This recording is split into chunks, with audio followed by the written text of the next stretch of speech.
इस लेक्चर में हम डिस्कस करेंगे एलिमिनेशन रिएक्शन की सेकंड टाइप को, E2 रिएक्शंस को। E2 रिएक्शंस क्या हैं? Biomolecular elimination reaction. तो बायोमॉलिक्यूलर रिएक्शन क्या होते हैं? ऐसे रिएक्शन जिनमें एटम या ग्रुप ऑफ एटम जो है रिमूव होता है इन अ सिंगल स्टेप। एक ही स्टेप में एटम या ग्रुप ऑफ एटम जो है वो रिमूव हो रहा होगा और एक ही स्टेप के अंदर जो है वो दो सिग्मा बांड टूटकर जो है वो पाई बांड बना लेंगे। तो ये जो रिएक्शन होते हैं वो क्या होते हैं? वन स्टेप में कंप्लीट होते हैं, ठीक है, वन स्टेप में कंप्लीट होते हैं। और इसमें क्या होता है कि लीविंग ग्रुप लीव कर रहा होता है और बीटा कार्बन के ऊपर रिमूवल ऑफ प्रोटॉन होती है, ठीक है। बीटा कार्बन क्या है? फंक्शनल ग्रुप के साथ जो कार्बन होता है उसको हम अल्फ़ा कहते हैं और इसके एडजेसेंट कार्बन जो होंगे वो बीटा होंगे, ठीक है। इस तरफ भी अगर कोई कार्बन है तो बीटा होगा और अगर ये सेकेंडरी अल्काइल हैलाइड है तो तब भी ये क्या होगा? ये भी बीटा होगा।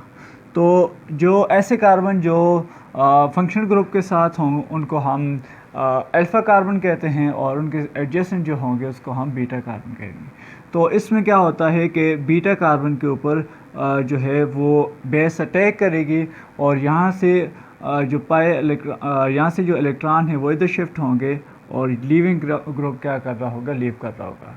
तो इसको हम क्या कहते हैं? अल्फ़ा बीटा एलिमिनेशन भी कहते हैं कि अल्फ़ा में से क्या हो रहा है, जो है लीविंग ग्रुप निकल रहा है और दूसरा जो है बीटा से क्या हो रहा है? प्रोटॉन जो है वो एब्स्ट्रैक्ट किया जा रहा है बेस से। तो ये क्या होता है? वन स्टेप में कंप्लीट होता है। तो इस स्टेप में क्या होगा कि बेस जो है वो अटैक करती है प्रोटॉन के ऊपर और उसके साथ साथ जो है वो लीविंग ग्रुप जो है लीव कर रहा होगा, ठीक है। तो अटैक ऑफ बेस और लीविंग ग्रुप के दरमियान, कार्बन और लीविंग ग्रुप के दरमियान जो बॉन्ड होगा वो साइमल्टेनियसली टूट रहा होगा, ठीक है। तो इस किस्म के रिएक्शन जो होंगे वो, तो ये चूँकि सिंगल स्टेप है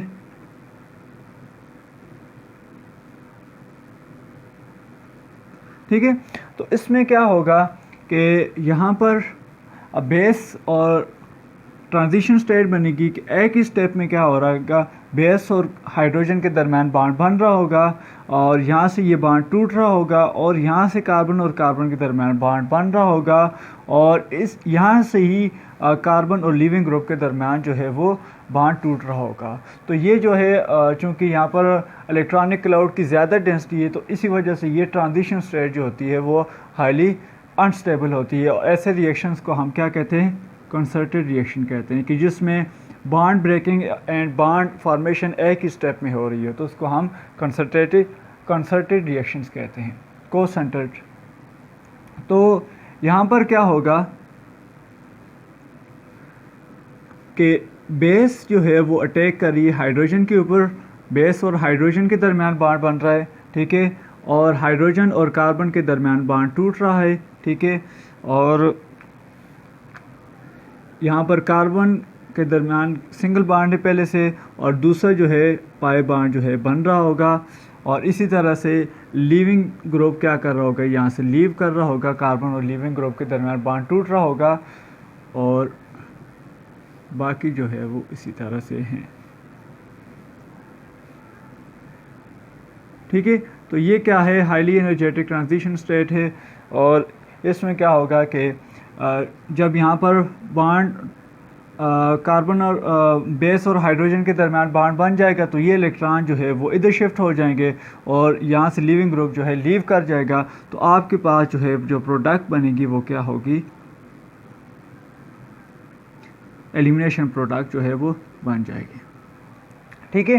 तो जो ये इस किस्म के जो रिएक्शंस होते हैं वो एक ही सिंगल स्टेप में होते हैं। अब क्योंकि ये रिएक्शन जो है एक ही स्टेप में हो रहा है तो यहाँ पर जो है बेस भी इन्वॉल्व है और सबस्ट्रेट भी इन्वॉल्व है, ठीक है।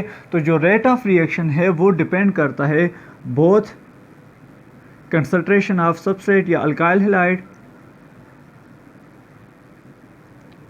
और इसके साथ साथ कंसंट्रेशन ऑफ बेस के ऊपर भी, ठीक है।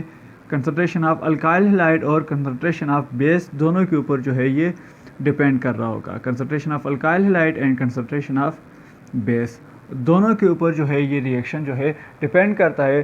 तो चूँकि ये सेकंड ऑर्डर रिएक्शन है कि इसमें सबस्ट्रेट भी इन्वॉल्व है और बेस भी इन्वॉल्व है, तो इस वजह से चूँकि रेट डिटरमाइनिंग स्टेप में दो मॉलिक्यूल्स इन्वॉल्व हैं, बेस का और सबस्ट्रेट का, तो इस वजह से इसको हम क्या कहते हैं, बाई मॉलिक्यूलर रिएक्शन कहते हैं।